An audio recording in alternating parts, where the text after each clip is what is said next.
J'étais le copain sans ambition. Maintenant, je suis vice-président, et elle? Disons que l'univers a de l'humour. Son premier jour à devoir me rendre des comptes était surréaliste. Moi, 32 ans, homme, je n'aurais jamais imaginé devenir le patron de quelqu'un dans une entreprise du Fortune 500, et surtout pas de Véronica, 29 ans. Mais nous y voilà. 3 ans plus tôt, je travaillais comme analyste de données de niveau intermédiaire chez TechVault Industries. Je gagnais correctement ma vie, mais je me sentais coincé. Véronica travaillait en planification stratégique, dans un autre département, 3 étages plus haut. Nous nous sommes rencontrés lors d'un événement de l'entreprise, avons sympathisé autour de cocktails hors de prix et de plaintes sur la bureaucratie corporative.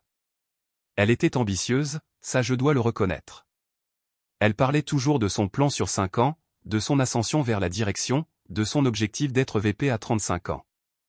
Au début, j'admirais ça, sa confiance, son énergie. Moi, j'étais juste heureux de faire mes tableurs et de rentrer chez moi. 1 an après le début de notre relation, j'ai mentionné vouloir reprendre un master en analyse commerciale. Le programme de l'université d'État proposait des cours du soir et l'entreprise remboursait 80% des frais. C'était une évidence. Sa réaction? Elle a littéralement ri. Dany, tu as 30 ans. 30? Tu veux vraiment être le vieux de la classe entouré de gamins de 22 ans? C'est un programme professionnel. La plupart sont des adultes qui travaillent. Elle faisait défiler son téléphone en parlant, ça fait un peu désespéré, tu sais, comme si tu avais raté ta chance et que tu essayais de revivre ta jeunesse. Ou peut-être que j'essaie de faire avancer ma carrière. Chérie, soyons réalistes. Tu es au même poste depuis 4 ans. Peut-être que c'est simplement là que tu es censé rester. Tout le monde n'a pas l'étoffe d'un leader, et ce n'est pas grave. La condescendance coulait comme du miel. Mais le pire, c'est quand elle a partagé ça 2 semaines plus tard, lors d'un dîner avec ses amis. Dany fait sa petite crise de la quarantaine en avance, a-t-elle annoncé. Il veut retourner à l'école. Vous imaginez? Avec son petit sac à dos et ses devoirs, pendant que moi je suis promu manager senior. Son amie Britney a gloussé, en vrai, c'est presque mignon, comme un papa qui essaie d'être cool, non? Véronica a éclaté de rire, je lui ai dit de se concentrer sur ma carrière à moi. Quand je serai VP, il n'aura de toute façon plus besoin de master. Je suis resté là, à manger mon saumon hors de prix, et j'ai pris une décision. Tu sais quoi? Tu as absolument raison. Elle m'a tapoté la main, tu vois? Il te fallait juste un peu de perspective. Le lendemain, je me suis inscrit. Mise à jour 1. Le premier semestre a été difficile, je ne vais pas mentir. Travailler à temps plein et suivre 3 cours en même temps signifiait être constamment épuisé. Véronica ne manquait jamais de me le rappeler. Tu as l'air fatigué, chérie. Peut-être que tu devrais abandonner un cours. Ça va. C'est que je m'inquiète pour toi et pour nous. Tu n'as plus jamais de temps. Hier encore, tu as raté la fête de fiançailles de Britney parce que tu étudiais. J'avais un projet final à rendre. Elle a poussé un soupir dramatique. C'est ce dont j'avais peur. Ton petit expériment commence à nuire à notre relation. Petit expériment. Voilà comment elle appelait ça. Pendant ce temps, elle était en pleine ascension. Elle avait obtenu la promotion de manager senior qu'elle voulait tant. Elle dirigeait désormais une équipe de 8 personnes. Chaque dîner se transformait en une sorte de TED Talk sur sa philosophie du leadership et sur la manière dont elle transformait la culture du département. Un soir, elle m'a trouvé en train d'étudier à 2 heures du matin. C'est pathétique, Dany. Tu te tues pour quoi? Pour un morceau de papier. C'est plus que ça. Vraiment? Tu connais Tom de mon équipe? Il a 26 ans, pas de master, et vient d'être promu analyste senior. Pendant ce temps, toi, tu mémorises des formules comme si tu étais encore au lycée. Elle n'avait pas tort sur Tom. Le gamin était doué. Mais ce que Véronica ne savait pas, c'est que mon professeur de statistique, le Dr Hoffman, était aussi consultant pour notre entreprise. Il avait remarqué mon travail, avait commencé à me guider et à me présenter à des gens influents. Continue comme ça, Dany, m'a-t-il dit un soir après le cours. Ton projet appliqué sur la modélisation prédictive, je l'ai montré à quelques collègues du secteur. Ils ont été impressionnés. Mais je n'ai rien dit de tout ça à Véronica. J'ai gardé la tête baissée, j'ai continué à étudier, encaissant sa condescendance avec un sourire. Le pire, c'était quand elle me présentait lors des événements de l'entreprise. Voici Danny, mon petit ami. Il traverse une petite phase, il a décidé de retourner à l'école. On le soutient, n'est-ce pas? Les regards de pitié de ses collègues étaient excellents pour l'estime de soi. Mise à jour 2. La deuxième année du programme, quelque chose d'intéressant est arrivé. L'entreprise a annoncé un nouveau poste, directeur de la business intelligence. En gros, le job de rêve de Véronica. Un poste directement rattaché au C-Level. Direction d'une équipe pluridisciplinaire. Un salaire de base de 165 000. Elle était surexcitée. Elle a passé des semaines sur sa candidature, répétait sa présentation chaque soir. C'est le moment, chérie.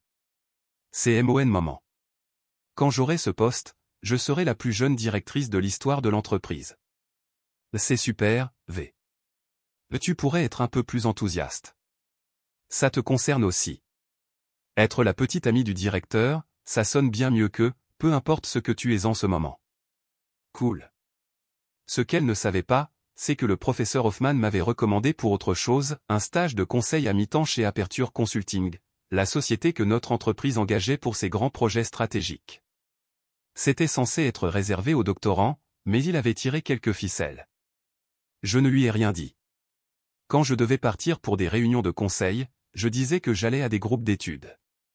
Pendant que je construisais des structures analytiques pour des clients du Fortune 100, elle pensait que je faisais mes devoirs.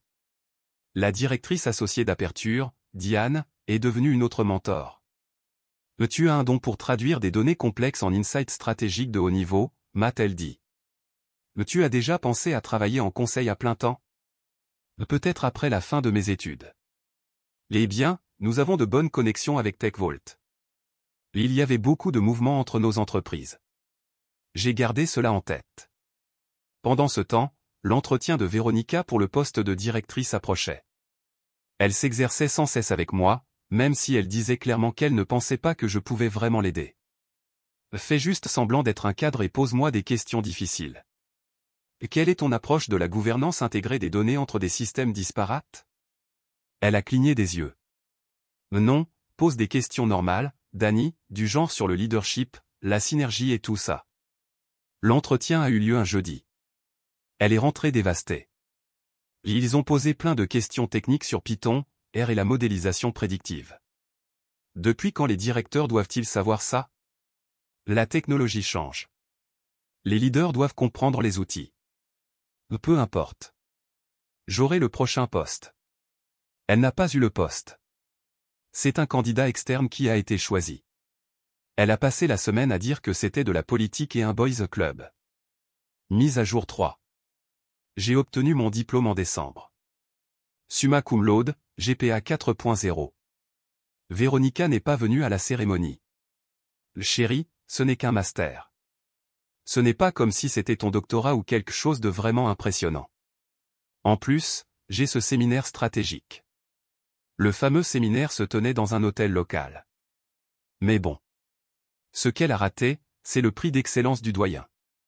Ce qu'elle a raté, ce sont les 3 offres d'emploi que j'ai reçues ce jour-là. Ce qu'elle a raté, c'est Diane, d'Aperture, qui m'a pris à part. Une nouvelle intéressante. Nous sommes en train d'être rachetés par TechVault. Ils veulent intégrer notre expertise et me confier la création d'une nouvelle division de business intelligence. Mon cœur s'est arrêté. Le poste de directeur annoncé est en cours de restructuration.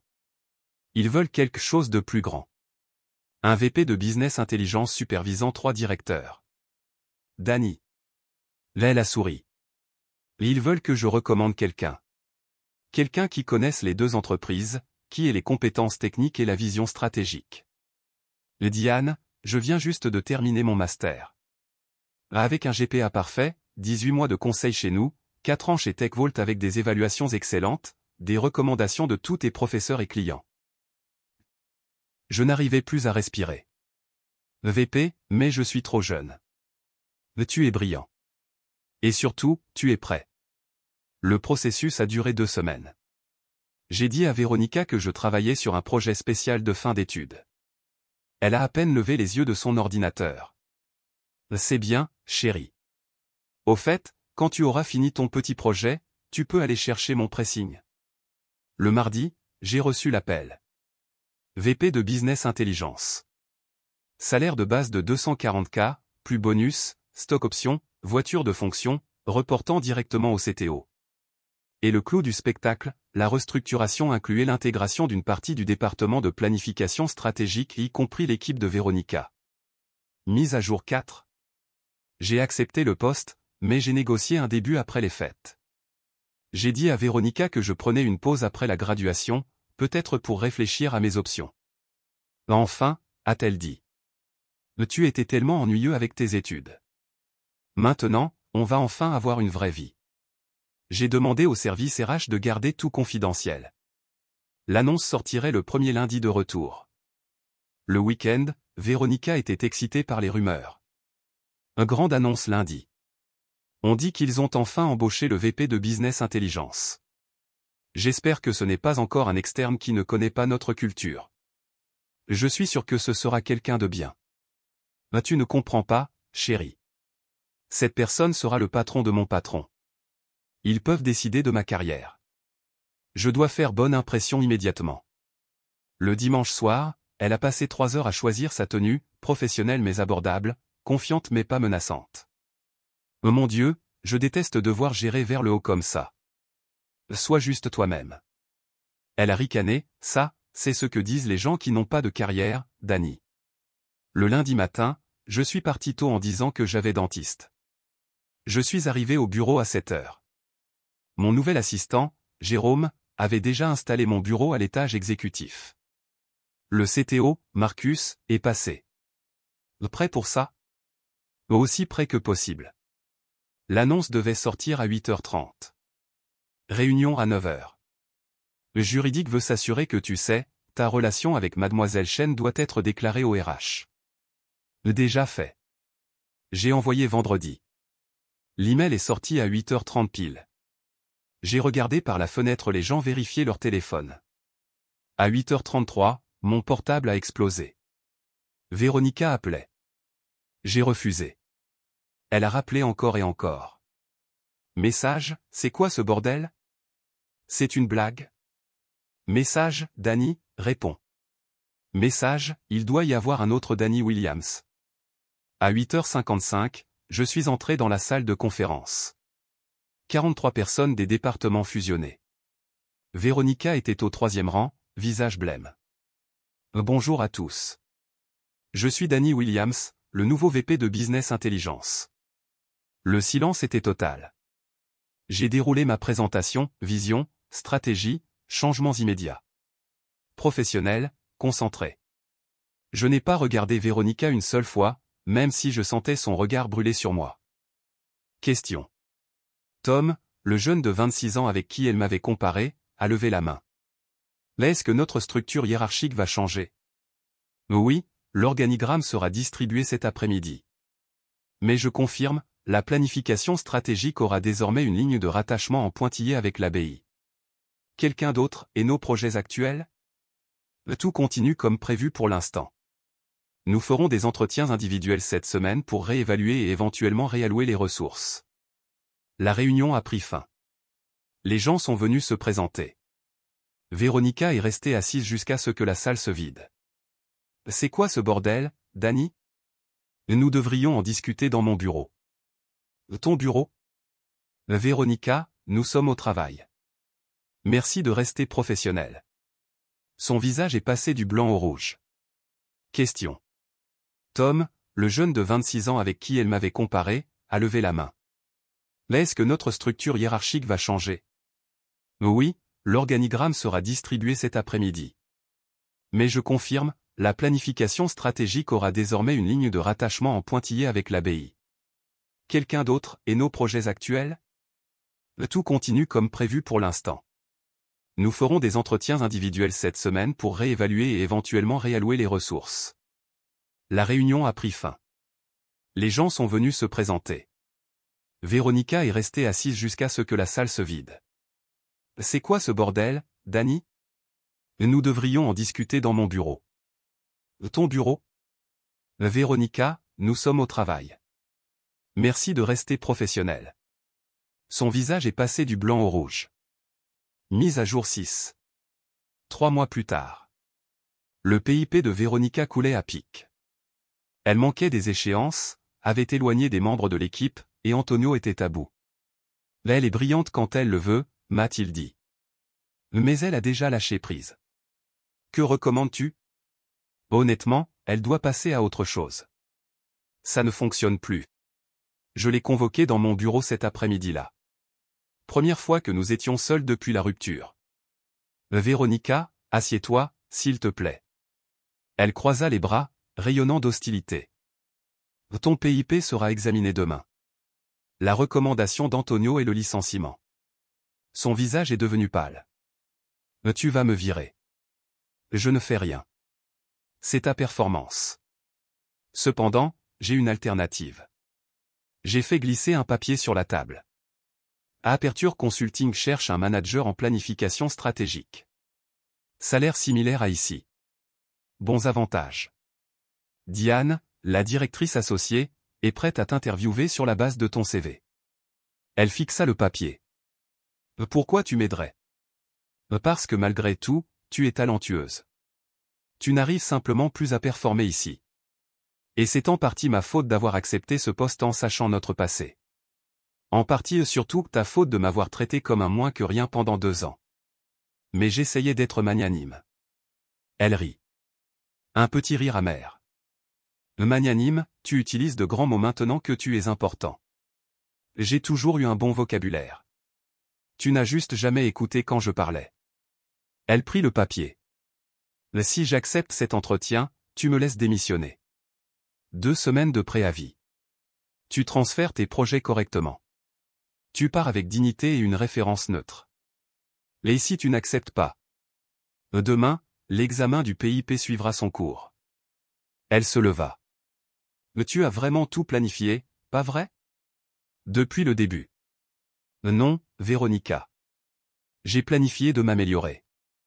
Toi, tu as planifié de me maintenir petit. Devine quel plan a fonctionné. Elle a passé l'entretien chez Aperture cette semaine-là. Elle a eu le poste. Elle a remis sa démission le lundi suivant. Le dernier jour, elle est passée dans mon bureau. J'ai eu le poste. Félicitations. Tu sais ce qu'il y a de plus dingue? J'ai vraiment appris quelque chose grâce à toi. Ah oui? Quoi? Que j'ai été idiote. J'avais quelqu'un prêt à grandir, à investir en lui-même, et je l'ai ridiculisé. J'avais quelqu'un de brillant et ambitieux, et j'ai essayé de le rabaisser. Un temps du passé, Véronica. Tu avais. Elle hocha la tête. Oui. J'avais. Elle se retourna pour partir, mais s'arrêta. Pour ce que ça vaut, tu es un bon VP. L'équipe te respecte. Tu as mérité ça. Je sais. Mise à jour finale. Voilà 1 an que j'ai obtenu mon diplôme. 18 mois depuis que Véronica a ri de l'idée que je retourne à l'école. D'après ce que j'entends, elle se débrouille bien chez Aperture. Diane dit qu'elle est plus humble, concentrée, qu'elle produit du bon travail. Peut-être a-t-elle appris quelque chose. Peut-être pas. Ce n'est plus mon problème. Ma division vient d'obtenir l'approbation pour une augmentation de 40% du budget. Nous recrutons 15 nouveaux analystes. Le modèle prédictif que nous avons construit est en cours de déploiement dans toute l'entreprise. Le CTO parle déjà de me préparer pour son poste quand il prendra sa retraite, dans 3 ans. Côté vie privée? Oui. Je sors avec Natacha, du service juridique. Elle fait un MBA en cours du soir. Je l'aide à étudier, je célèbre chacune de ses victoires, j'assiste à toutes ses présentations. Concept fou, n'est-ce pas? Soutenir la croissance de son partenaire. Véronica avait raison sur une chose, tout le monde n'a pas l'étoffe d'un leader. Mais elle s'est trompée sur qui appartenait à quelle catégorie. La semaine dernière, j'ai été invité à prononcer un discours à la remise des diplômes de l'Université d'État. J'ai raconté mon histoire. Travailler à temps plein, affronter les sceptiques, avancer malgré tout. Les gens essaieront de vous faire sentir petit parce que vous voulez plus, ai-je dit. Et ils diront que c'est honteux, pathétique, désespéré. Mais vous savez quelle est la seule chose vraiment honteuse? Rester stagnant juste pour que les autres se sentent à l'aise dans leur propre médiocrité. J'ai reçu une ovation debout. Il m'arrive parfois de repenser à ce dîner, 3 ans plus tôt, quand Véronica et ses amis se sont moqués de l'idée que je retourne à l'école. Elle était tellement sûre qu'elle serait VP pendant que moi, je serais là, à simplement soutenir sa carrière. C'est drôle comme les choses tournent. À quiconque vit avec un partenaire qui rabaisse vos ambitions, ils vous montrent qui ils sont. Croyez-les. Puis prouvez qu'ils ont tort. Pas pour vous venger. Mais pour vous-même. Et si, au passage, vous devenez leur patron, eh bien, c'est juste l'univers qui vous rappelle qu'il a aussi le sens de l'humour. Cours terminé. Commentaire Madame Reddit. Ah oui, vraiment embarrassant, obtenir un diplôme avec mention, devenir VP et recevoir une standing ovation. Pauvre Véronica, elle doit avoir des crampes de rire.